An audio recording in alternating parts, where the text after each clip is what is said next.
Ça a commencé il y a à peu près une vingtaine d'années quand on a commencé à faire la maison, où on a installé des bassins filtrants avec des grandes herbes, des macrophytes, pour régénérer les eaux grises.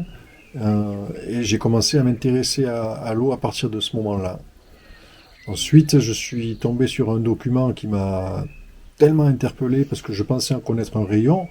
Ce document-là m'a permis de comprendre à quel point les cycles de l'eau étaient importants et m'a fait prendre conscience qu'il y avait vraiment quelque chose à faire au niveau de la Corse.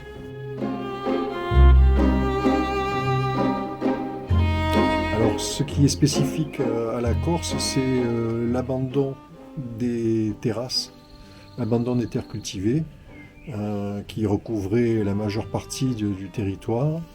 Et on a pu mettre en évidence le fait que ça correspond avec la diminution du volume global du réseau hydrique. C'est simple. Avant, il y avait des éponges qui se succédaient. Maintenant, il y a des ardoises pour faire court. Donc, toute cette eau qui avant percolait dans le sol ne percole plus, se retrouve dans la mer. Et donc, petit à petit, le volume global de tout le réseau a tendance à diminuer. Les conséquences du changement climatique, c'est le fait qu'il y a moins de neige, que les régimes ont changé. C'est-à-dire que pour le moment, il y a à peu près toujours le même volume d'eau qui arrive sur la Corse tous les ans, mais pas toujours au bon moment, pas toujours au bon endroit. C'est beaucoup de pluie suivi de périodes de sécheresse, mais c'est un phénomène qu'on rencontre un peu partout.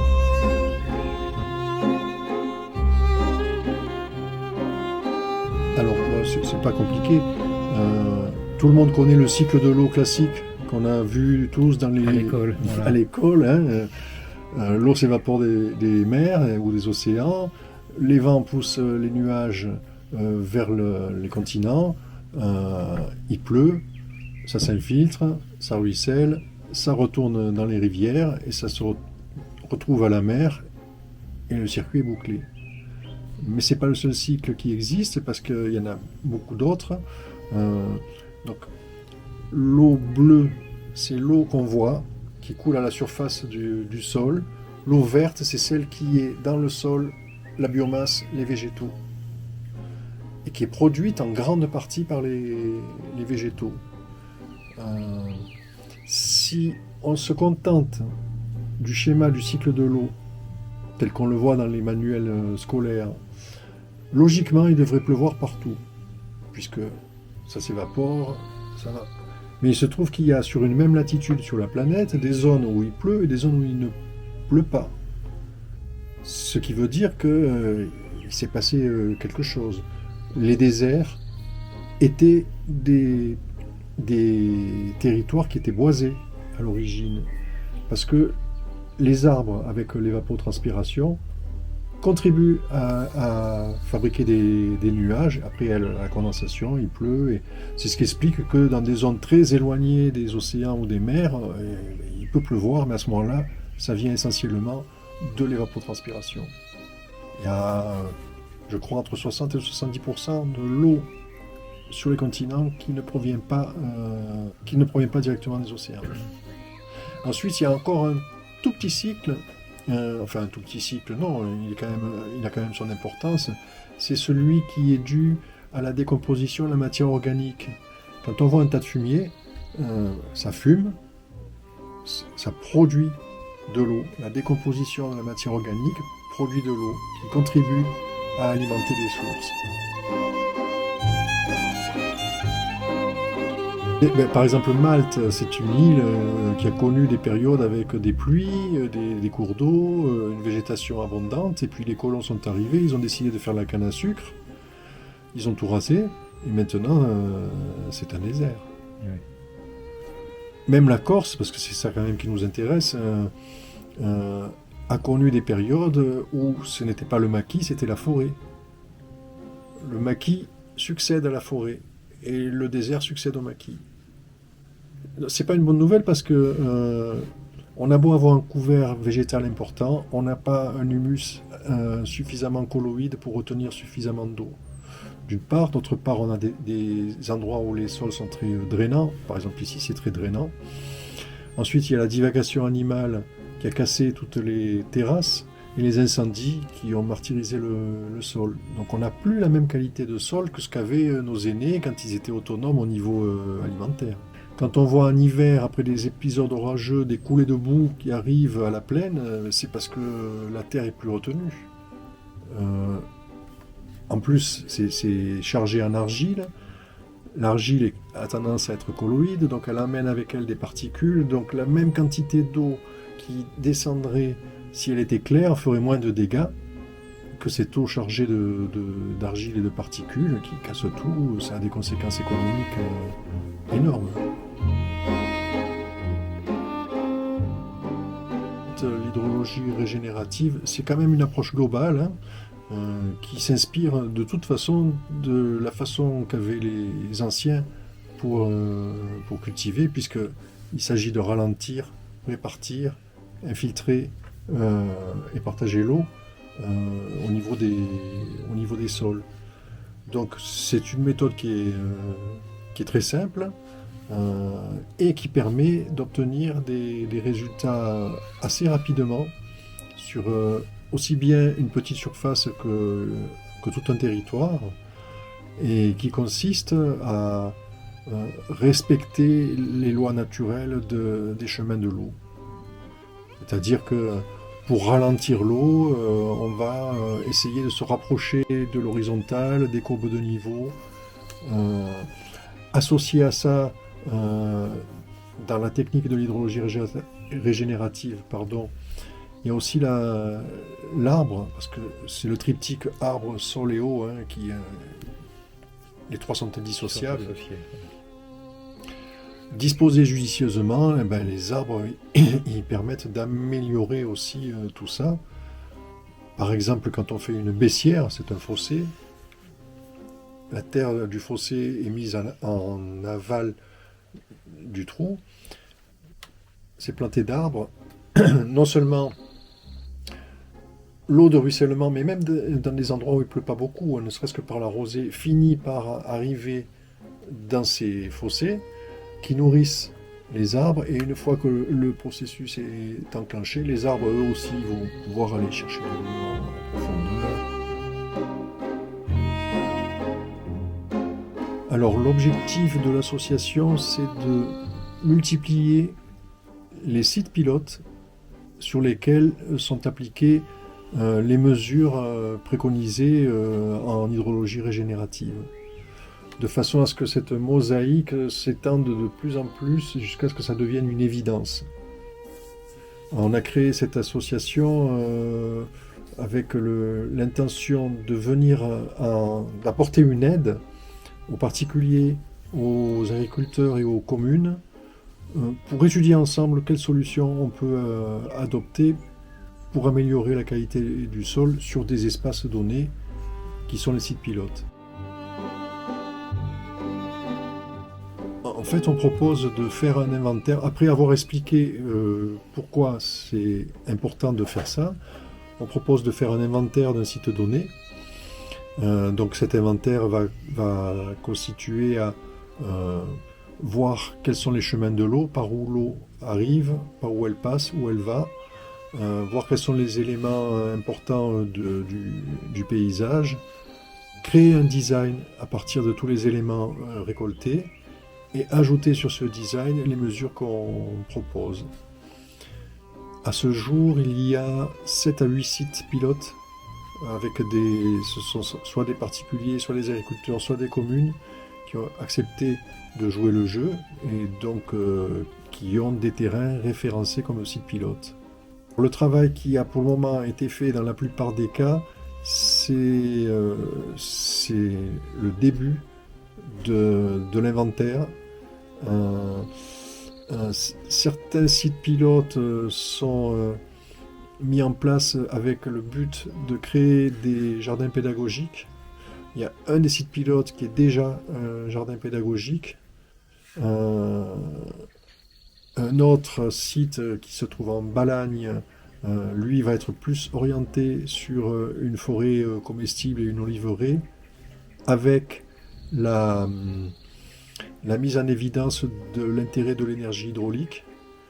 Donc ça c'est on va dire en pourparlers avec la commune intéressée. Euh, il y a ici également, donc là pour le moment j'en suis encore à l'étape du design.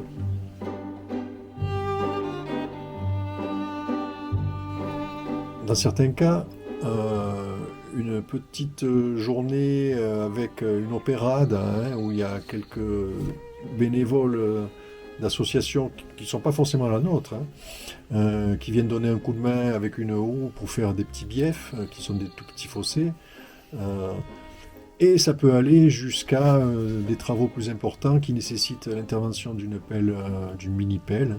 Et à ce moment-là, l'investissement correspond au nombre de journées de pelle pour réaliser ça. Quand ça va plus loin, il y a aussi tout ce qui est la plantation d'arbres. Et selon les mesures, il peut y avoir aussi un investissement pour certains travaux, comme la réhabilitation des terrasses, qui est un poste très important, enfin très lourd. Quand il faut financer la réhabilitation d'une terrasse, il faut avoir un dossier costaud pour ça. Oui, oui, oui, on peut faire comment ça s'appelle, comme les fascines qu'on met dans certains cours d'eau, hein, avec des arbres tressés. Il y a des tas de matériaux qui peuvent être utilisés.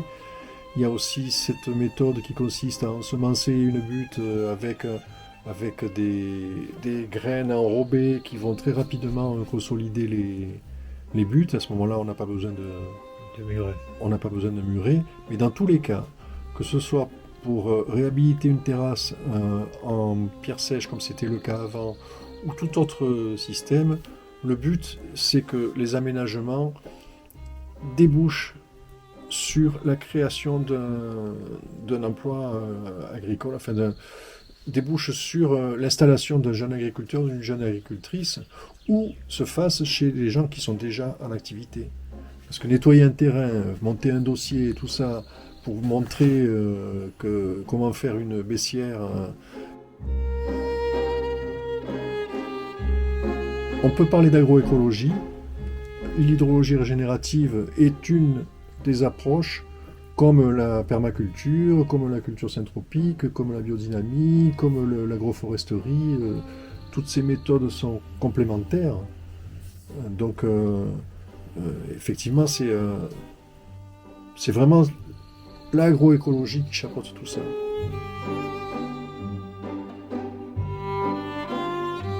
Oui, de toute façon, c'est toujours une approche holistique qu'il faut avoir, quelles que soient les méthodes. Donc, on pousse même le bouchon, dans certains cas, à proposer une analyse du microbiote du sol pour vraiment aller plus loin dans la qualité de la santé du sol. À ce moment-là, c'est une personne qui est spécialisée là-dedans qui fait l'intervention. On tient compte de tous les paramètres qui peuvent permettre d'avoir la meilleure gestion possible de l'eau, du point le plus haut jusqu'au point le plus bas. Tout ce que ça peut avoir comme effets collatéraux positifs, c'est-à-dire la création d'emplois. Donc il faut aborder aussi la question de la formation. L'idéal, ça serait que les établissements d'enseignement agricole comprennent dans leur cursus un volet consacré à ces méthodes-là. Et ensuite, en matière d'économie, tout ce qui est économie de circuits courts aussi, puisqu'en multipliant les petites unités de production, on va se rapprocher des fameux circuits courts, ce qui permet aussi d'avoir une influence sur le prix des denrées qui sont produites. Donc économiquement, on a beaucoup à gagner, à être le moins dépendant possible des importations qui représentent plus de 80% de ce qu'on consomme actuellement en Corse. Actuellement, il y a plusieurs personnes référentes.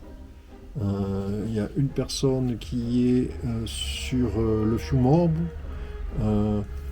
Alors être référent, ça peut se limiter à simplement faciliter des rencontres et aller jusqu'à faire ce que je fais, c'est-à-dire aller solliciter des personnes ou des communes ou des agriculteurs, ou répondre aux sollicitations, puisque c'est arrivé récemment. Il y a 2 personnes en Casique, il y a une personne en Balagne, il y a une jeune femme sur Ajaccio qui va être disponible à partir du mois de juin. Et bien entendu, on cherche à multiplier les référents. L'idéal serait qu'il y ait une référente ou un référent par micro-région. C'est pas encore le cas. Pour le moment, on est 6 ou 7, je crois, à faire notre petite équipe. Oui, c'est un livre qui reprend à peu près tous les domaines qui sont concernés par la gestion globale et écologique de l'eau pour la Corse. Il y a 28 ou 29 chapitres, donc j'aborde à peu près tous les sujets, dont un particulièrement qui est consacré aux différents types de mesures qu'on peut mettre en place, où tout est listé. On aborde la question de la maîtrise du foncier, la question des mauvaises solutions aussi, parce qu'il faut en parler. Je pense par exemple aux bassines ou au dessalement de l'eau de mer, qui sont pas des bonnes solutions. On aborde la question des eaux de pluie, la désartificialisation des sols. Donc c'est un livret qui aborde un peu tous ces domaines-là, d'une part, et d'autre part, sur lequel il y aura des liens et des adresses, et qui pourra presque servir de petit manuel pratique pour commencer à vraiment s'intéresser sérieusement à l'hydrologie régénérative, adaptée à la Corse. On les trouvera dans ce petit livret. Donc baissière, j'explique ce que c'est, comment c'est fait, les biefs, les retenues collinaires, les cascades empierrées pour régénérer l'eau, c'est-à-dire que sur 3 mètres de dénivelé, on va bâtir avec des galets de rivière. L'eau qui passe là-dessus, c'est un peu comme sur un torrent, ça la régénère. Les systèmes de régénération par bassin filtrant aussi, les fontaines de Virbella, les vasques vives, qui sont des vasques qui ont des formes particulières, qui donnent un mouvement à l'eau, qui permettent de la régénérer.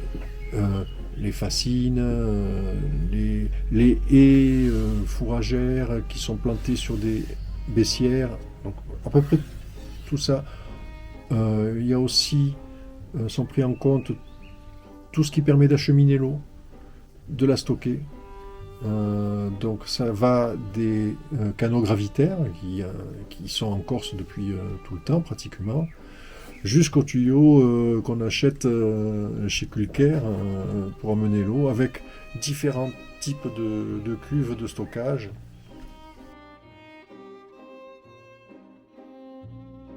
Alors, on n'a jamais rien trouvé de mieux que le sol pour stocker toute l'eau qu'on veut. Aucune infrastructure artificielle ne peut égaler les sols. Donc la solution, c'est de commencer le plus en amont possible pour faire en sorte que les sources se remettent à couler et que le réseau augmente de volume, le réseau hydrologique augmente de volume et qu'il y ait suffisamment d'eau pour tout le monde.